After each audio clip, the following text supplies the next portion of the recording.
এটা আমার debit card আর এটা আমার ক্রেডিট কার্ড। তো এই ডেবিট আর ক্রেডিট কার্ডের পার্থক্যটা মূলত কোথায় জানেন?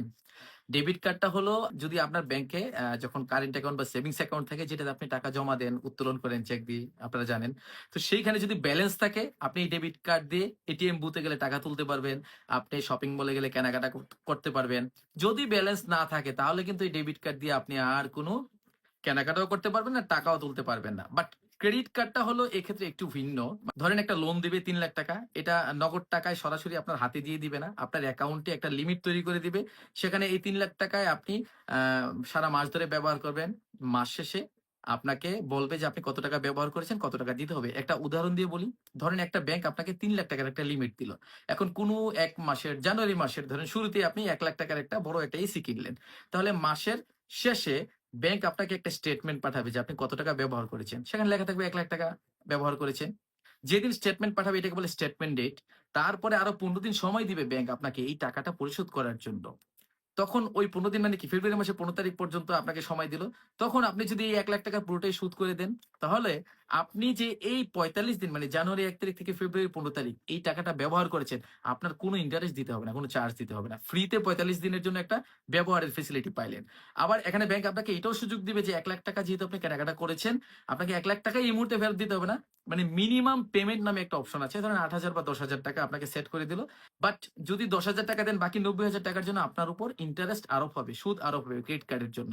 আর যদি এই ৳১০,০০০ ও না দিতে পারেন মানে মিনিমাম পেমেন্টটা তাহলে কিন্তু আপনার উপরে পেনাল্টি বা জরিমানাও হবে, সুদও আরোপ হবে। তো ক্রেডিট কার্ড দিয়ে আপনি এটিএম বুথ থেকে টাকাও তুলতে পারবেন। বাট যেদিন টাকা তুলবেন, টাকা তুললে আবার এই ৪৫ দিনের ফেসিলিটিটা পাবেন না। যেদিন তুলবেন সেদিন থেকে আপনার কি ইন্টারেস্ট আরোপ করা শুরু হবে। তো ক্রেডিট কার্ড এক কথায় একটা লোনের মতো, এটা সবাইকে ব্যাংক দেয় না। যাকে লোন দেয়ার যোগ্য মনে করে, যার সেই ক্যাপাসিটি আছে সেটা নেয়ার এবং শোধ করার তাকেই ব্যাংক দেয়। আর ডেবিট কার্ড যে কেউ নিতে পারে, ব্যাংকে অ্যাকাউন্ট থাকলে আপনি এপ্লাই করলে ডেবিট কার্ড নিতে পারবেন। ক্রেডিট কার্ডের বিশেষ সুবিধা হলো আপনি সারা মাস ধরে কিনলেন, মাস শেষে একবারে গিয়ে ব্যাংকে টাকাটা জমা দিয়ে দিলেন। ক্রেডিট কার্ডের আরেকটা স্পেশাল সুবিধা সেটা হলো ওই যে কেনাকাটা করলে আপনি ৪৫ দিন পর্যন্ত উইথআউট এনি কস্ট মানে এনি ইন্টারেস্ট আপনি ওই টাকাটা ব্যবহার করার সুযোগ পাচ্ছেন। ক্রেডিট কার্ডেরই আরো একটা ফ্যাসিলিটি হলো যারা দেশের বাইরে যাতায়াত করেন প্রায়ই, তারা আপনার এয়ারপোর্ট গুলোতে তাদের লাউঞ্জ থাকে। আপনি সে সকল জায়গায় আপনি সময় কাটাতে পারেন। তারপরে এনজয় করতে পারেন। অনেক খাবার-দাবার বা নাস্তা-টাস্তা হাবি-জাবি যা দেয় আরকি তারা সেগুলা।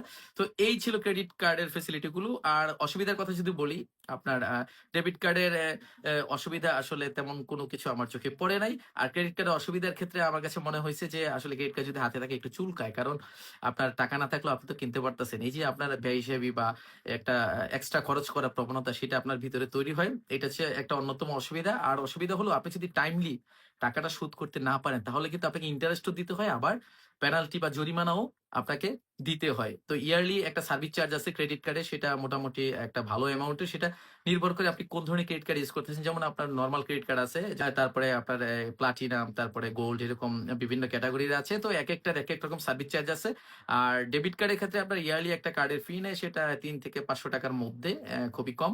তো এই ছিল ক্রেডিট কার্ড সম্পর্কে আজকে বিস্তারিত। তো আপনাদের যদি আরো কোনো প্রশ্ন থাকে এই কমেন্ট বক্সে জানাবেন। আর এতক্ষণ ধৈর্য ধরে এই ভিডিওটি দেখার জন্য আপনাদেরকে ধন্যবাদ জানাচ্ছি।